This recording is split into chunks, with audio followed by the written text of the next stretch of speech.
Hello everyone, কেমন আছেন সবাই? আশা করি সবাই অনেক অনেক ভালো আছেন। আমি এখন যে ভিডিওতেই ভয়েস দিই সেখানে আমার মেয়ের ভয়েসও শুনতে পারবেন। সে সবসময় আমার কাছে থাকে। আমি যখন ভয়েস দিই ওর শ্বাস-প্রশ্বাসের শব্দ শোনা যায়। তাই না মামুনি?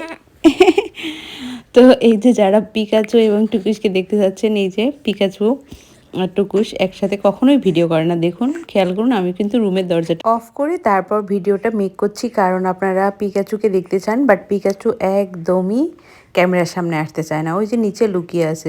আর টুকুসমণি খুঁজে বেড়াচ্ছে যে আমার মাম্মাম কোথায় গেল। টুকুস অনেক চায় যে পিকাচুর সাথে খেলতে বা পিকাচু ওর সাথে খেলুক, রুমে থাকুক। তো এই জন্য মাঝে মধ্যে আমি ও ও যখন রুমে ঢোকে রুমের দরজাটা অফ করে টুকুসের সাথে খেলার জন্য সময় দিই। বাট পিকাচু কোনোভাবেই খেলতে চায় না টুকুসের সাথে। টুকুসকে ১-২টা থাপ্পড় দিয়ে খাটের নিচে বা সোফার নিচে গিয়ে বসে থাকে, খেলতে চায় না।